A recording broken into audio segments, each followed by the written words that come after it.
Hang up that mistletoe. Soon you'll hear ho ho ho. On Christmas Day you'll wake up and you'll say, hooray for Santa Claus. Okay, Ellie, that's enough. Shino has a show that needs starting. Oh, geez, you're right. I'll be right back. Happy hauntings, everyone, from Creepyvale Cinema. I'm Shino Paredo, your green guide to the silver screen's best and worst horror and sci-fi films. Today, our feature film is Santa Claus Conquers the Martians and... Yes, about that, Shino. Merry Christmas, Mr. Bayer! Yes, Merry Christmas, Shino. Now, about today's movie. What about it? This isn't a horror movie. I'd say it barely qualifies as a science fiction film. Why on Earth, or Mars for that matter, would you pick this film? Are you kidding? This movie contains one of the single most terrifying things in existence! That being... Martians! So, it qualifies because it features your specific greatest fear of interstellar beings. Great, this is going to be Plan 9 all over again. Carry on, Paredo. You'll see, sir. Beneath the family friendly exterior of this film lies a terrifying green crust of evil! Today's film is the 1964 Yuletide science fiction family adventure known as Santa Claus Conquers the Martians.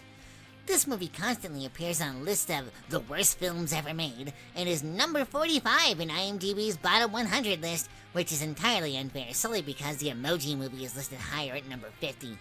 At least it's listed higher than Winnie the Pooh, Blood and Honey. The idea of the film came from producer Paul Jacobson, who then hired writer Glenn Velmerith and director Nicholas Webster. The filming was done over 2 weeks at Michael Meyerberg Studios, and were able to get quite a lot out of their $200,000 budget. One such thing was that the movie was filmed in color to get the most out of the movie's various sets and costumes. As far as actors go for this film, I'd say the most notable person in the movie would be Pia Zadora, who at the time of this film was only 10 years old. In a 1985 interview with legendary filmmaker and author John Waters, Pia joked that her film Voyage of the Rock Aliens was the sequel to Santa Claus Conquers the Martians. At least I think she was joking. Dear God, I hope she was joking. I've seen that movie. Yeesh. Aside from Pia Zadora, he may not be as notable, but I'd say far more lovable. Not for playing a Martian, mind you, is Bill McCutcheon.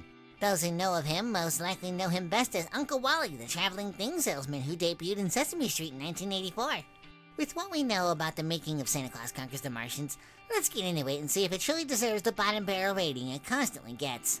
After the raucous opening of Hooray for Santa Claus, the movie opens with a television broadcast of KID-TV, which is apparently a news broadcast specifically for kids. Interesting idea, but I can imagine it would still be flawed with a toy presentation being interrupted by an electoral debate. The camera begins to move as it shows us the TV's audiences none other than Martians. Nope. Not gonna scream. Nope. Been working on that since last time. Been seeing a therapist. Okay, back on the TV side. We're joined by Andy Anderson at the North Pole, who's braving the chill of the painted Aurora Borealis in the background to have an amateur comedy act. Since we've been here, we've eaten nothing but frozen food. At least that's the way it is by the time we get it. Our newscaster enters Santa's workshop and starts his interview with St. Nick himself. I've gotta say, John Call makes a pretty good Santa Claus. He's got the look, the voice, and certainly the jolliness. We're going out the good old-fashioned way with my reindeer. Prancer and Dancer and Thunder and Blitzen and Vixen and Nixon. On Agnew, on Eisenhower. I always con-son it. I get those names mixed up, but the kids know their names. And I'll see you kids in the square circle at WrestleMania. We have so much to do, and you stand here dawdling, talking to this visitor. Mr. Anderson. Mr. This is Anderson. Mrs. Claus. Fun trivia for this scene. This is the first film appearance of Mrs. Claus, barely beating out the Rankin Bass Rudolph the Red-Nosed Reindeer. As Andy and Santa make their way over to Winky the Elf, we find that this elf is not only a toy maker, but in charge of Santa's space department. Was Santa looking to get in on the great space race between the US and the Russians? Were you looking to launch satellites, Mr. Claus? Or Was he just looking to get a glimpse of what's out there for more toy ideas? As the scene continues, they see a doll that Winky made that perfectly depicts the Martians in the film. Winky, you devious little elf! Santa's satellite program is being used for Winky's voyeuristic toy creating shenanigans! With all the watch you've been keeping on the children of the Earth, Mr. Claus, you should have been keeping an eye in your own backyard! Shino, movie! Right, sorry. Now, where were we? Oh yeah, Martians. Here we introduce not only Kimar, the king of the Martians, but the Martian with the most baffling occupation, Droppo, the laziest man on Mars. Droppo is Kimar's house attendant for some reason and seems to often get zapped by Kimar's tickle ray for reasons I don't even want to begin to speculate.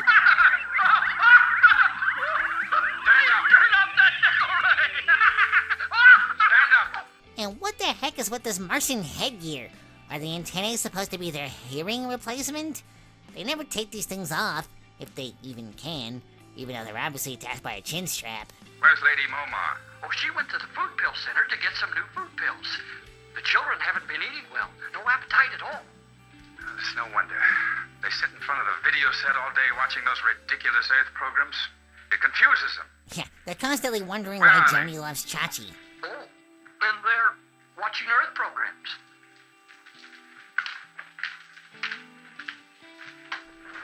And that just seems incredibly impractical. Kimar comes into the children's room and for some reason isn't ray gunning them down like I hoped he would. He tells them to go to sleep. Wait, that big table isn't a table? That thing's a bed? And he sprays them to sleep? Martians have sleep-spritzing tables!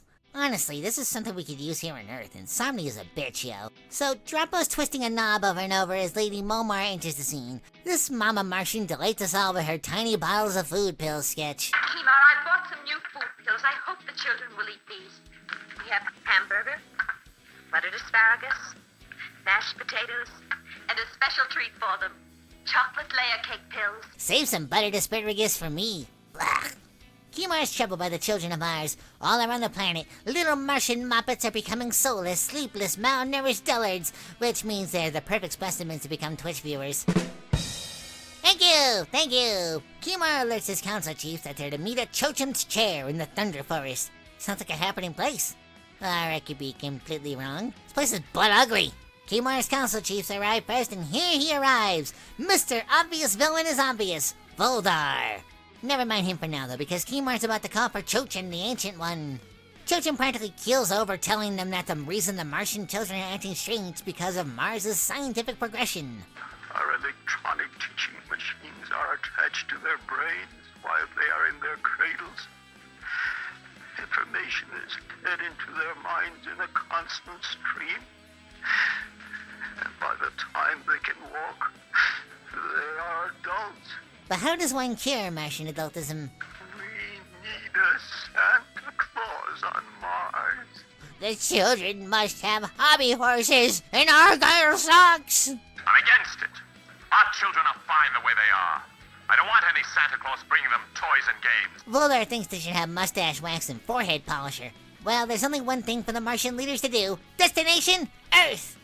Whoa, wait, somebody called Jeff Trent from Plan 9. Well, I think we found his spaceship. It was shaped like a human cigar. That's one heck of a game of Battleship they got going there. They begin scanning the Earth to locate Santa, and as they magnify in on our city, Voldar's mustache begins to twitch. So that's what the Earth people call a city, eh? How primitive. Look at all those buildings above ground. Why, we could destroy that city with one blast of our Q-ray. This is why I've been saying we need to kick all space life into keister. One by one, they start finding Santa, and yet another Santa. They're baffled by all the bell ringers. Sudden newscaster! This all looks like stock footage or scenes from other movies. Rigna comes in to alert Kimar that they're being located by the piercing eye of Earth's radar. Voldar goes to turn on the radar shield, which should have been on the whole time if they were smart, to discover the shield isn't working. What could be causing such a failure? A slight case of Droppo. Well, they should probably use some Epsom salt then. The newscaster alerts all of Earth, presumably, that the object has disappeared from their Earth radar screens and could very well be an alien spacecraft. But is it actually all of Earth listening? Or is it Billy and Betty Foster, our human children protagonists, 22 minutes into the film? They're really tearing it up on the screen, too. Look at them! Just, laying there for some reason, like children do when they're outside. It's at this time, and I'd like to pause the film to talk about something. I'm getting some feedback from our first episode, Plan 9, about how I seem to have some fear-driven vendetta against alien life. Some words were said, mostly by me, which caused what I'm about to show you all on screen. I was told I needed to face my fears head-on so that I could be more professional in the coming episodes of our show. So, here we go with my immersion therapy. Get a grip on yourself, Shino. You've seen this movie. You know what's about to happen. Just be a Billy Foster. Be chill. Always having an easy time of it. Can someone help us? I think my friend Shino is having a panic attack. She's not worried at all about the Martians! They're just actors, Shino. Just actors and not evil mind vaporizing. Oh. I think this walkie-talkie is busted. Hello, Earth children. We come in peace and need your help to find your Santa Claus. I don't believe you! I don't believe you! As you can see, it didn't go so well. What the living hell, Shino? I reacted, okay? Sheesh. Billy and Batty get taken by the Martians to lead them to Santa because that's what a Martian do. Newscaster's back again? And he already knows what happened. Where's he getting his information? He even tied it to the alien craft sighting. Also, is this footage in the movie The Starfighters? That would make sense. Came out the same year as this movie and looks like it has the same amount of stock footage. Back to child endangerment. God knows why, but Droppa was giving Billy and Betty a tour of the ship. Supposed comedy relief and supposed plot development. The Martians begin their landing at the North Pole, and Voldar schemes, loudly mind you, that the children should never be seen again so nobody could prove that Santa Claus was kidnapped by Martians. I could start singing the song from The Nightmare Before Christmas, but it's not in the budget. Billy sabotages the radar box, and these kids must have a furnace for insides because they just go out into the blistering cold wind of the North Pole like it's nothing. Voldar is hot on their trail, but leaves when the growling of a new threat makes the scene. What's the deal with the polar bear costume? There's no reason for it. I want so badly to believe that this was the inspiration George Lucas needed for the scene where the Wampa attacks Luke on Hoth, narrowly escaping being pawed to death. Betty exclaims that she sees Santa's workshop, except it's moving? And the award for single worst robot in a motion picture goes to... Caught by the universe's slowest death machine, Kimar orders Torg to pursue their mission and bring them Santa Claus. Torg crashes into Santa's workshop, and the Martians are instantly foiled because Santa took one look at Torg and laughed it off. Like, everyone else. Now, I know Santa Claus has been capable of quite a number of feats and tricks in his career through media, but turning something into a toy because he said it was? That's a new and scary one on me. The Martians run in and start popping their whammo air blasters at the elves and Mrs. Claus, which causes temporary stillness. Why am I afraid of these guys again? That's so pathetic. You've got destructive Q-rays in your ship, but your weapon of choice when raiding someone is 1, 2, 3, not it! What's Santa got to say about this? You know, my dear, I can't recall a time when you were so silent for so long. Ba-da-ba-ba-da-bum. Super News is back and already letting the world know that Martians have taken Santa. The entire world is apparently working together to get Santa back in a dazzling display of shock footage that leads absolutely nowhere. Meanwhile, Santa's having one heck of an effect on the Martians. Why, I've only been with him for 5 minutes and he has me laughing just like an earthling. What's soft and round, and you put it on a stick and you toast it in a fire, and it's green? I don't know, what? A marshmallow!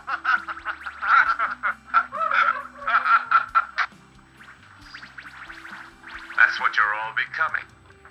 Marshmallows. Soft. Weak. That old man is a menace. For once, Voldar, I agree. Speaking of Voldar, he's got a new devious idea. He's going to give the kidnappees a tour of the ship! Well, wait a minute. Droppa already did that. Oh, but Droppa didn't show them the airlock. The airlock? Voldar, you sick puppy! Voldar locks them in and is delighted with the thought of his impending Yuletide murder. As the countdown hits 0, Kumar comes in and gives Voldar everything he's got coming to him. Finally, an action scene! It's cut short, sadly, as Santa and the children come into the room laughing and joking about how Martians know nothing about Santa's dark magic. What? Well, how else are you gonna explain them escaping the airlock? The Martians begin their descent back to their beach ball of a planet, and 2 of the crew decide to pester the now locked up Voldar in his cell, but lo and behold, there's no Voldar in sight! Just a humiliated and tied up Droppo. Voldar has escaped! Bum bum bum! Kumar goes to introduce his Mars child to their childs, and Santa, and you know, it's easier to show you the madness that ensues than tell you all.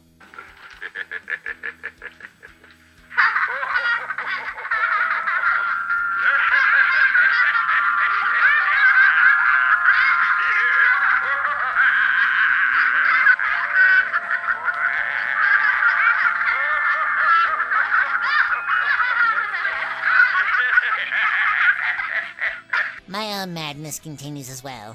My immersion therapy continues. Greetings, Earth children. We are Martian children. As you can see, we're exactly the same, except our blood is copper. And, well, we have 2 sets of nostrils, but I'm not going to tell you where the other set's at. We're not the same! You're evil! Evil! I'm not proud of my actions. Those were actors, and I went perhaps a smidge too far. Anyway, let's get back to Voldar. He's busy scheming away with his lackeys in the cave, and one of them has been spying on the new workshop for Santa. Toys are rolling off by the second. This planet will be flooded with toys. You know, they got one little toy. It's the cutest thing. It's just a coiled spring. And it goes down steps all by itself. I was tempted to steal one. I'd like to fool around with the thing. No! Hit him harder, Voldar! Now, you think Voldar's gonna come up with a violent revenge for Kumar and Santa with all his attempted murder so far, but it seems he's going for a new angle. Now, we cannot eliminate Santa Claus, but we can discredit him. Make him a laughingstock to our laws. Right. After an annoying scene of the automated workshop, let's let Droppo disturb us some more as he tries on a spare Santa suit that Lady Momar made. With a spare beard as well, apparently. Ho, ho, ho! Merry Christmas, everyone! Ho, ho, ho! My finger isn't tired. Ugh! Somebody end him! Voldar! Never been so happy to see him and his stooges. He appears to be getting dumber, though, because he can't recognize Droppo at all as they bring him back to their cave. Oh, good. Another workshop scene. Even seeing the toys get mixed up thanks to Voldar messing with the wiring, it doesn't make it much easier to watch. Mr. Mustache himself goes to leave to state his demands. Kumar and Santa instantly figure out that Voldar messed everything up and took Droppo. Voldar's plan facing Kumar crumbles as Kumar shows him that Santa's been in the workshop the whole time. Droppo effortlessly escapes his stooge of a prison guard, and Voldar goes back to planning violence to get past Kumar. As Voldar rushes in to confront Santa once and for all, what happens next can only be described as insanity.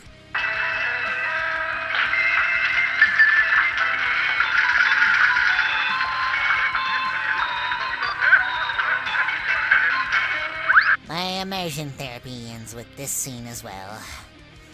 Roll the clip. Martian, Martian, Martian, Martian. Martian! Martian! Needless to say, the entire therapy treatment was a bust. Voldar is also busted. Droppo giddily reunites with everyone and the laughter goes on and on. With this, Mars's Santa problem is solved as Santa has brought them all to the brink of madness, and thus having surely conquered them all. Or not. Droppo becomes the Martian Santa and the real Santa and the kids go home. The end. And now we reflect on what we learned. This movie is continuously on IMDb's bottom 100 list and thus is known as one of the most infamously worst movies. Plan 9 from Outer Space wasn't even on that list, and honestly, this is a more entertaining film than Plan 9. For one thing, this film has an actual plot. I'd also say for what they were given, a majority of the actors did a fine job. Sure, Leonard Hicks flubbed a couple lines, but Vincent Beck deserves some praise for playing a fun villain in the family movie. The negatives for this film are probably obvious. The stock footage scenes are boring to watch, and the Earth defense sub-story goes absolutely nowhere. Then there's the movie's soundtrack. I can feel the soundtrack clawing the inside of my skull. As for my final verdict, I'd much rather watch Santa Claus Conquers the Martians than The Santa Claus with Tim Allen. As for being better than Plan 9, I'd say they're on par with each other. Will the next movie be better? We'll see. I'm Shino Paredo, and this is a Merry Christmas from us at Creepyvale Cinema and File Phantasma. Scare you later!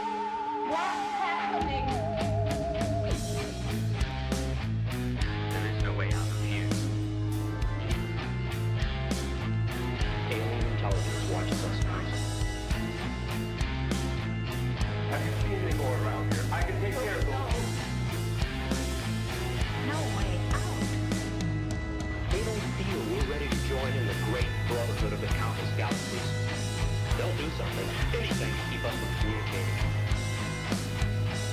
It will be dark. There is no way out of here.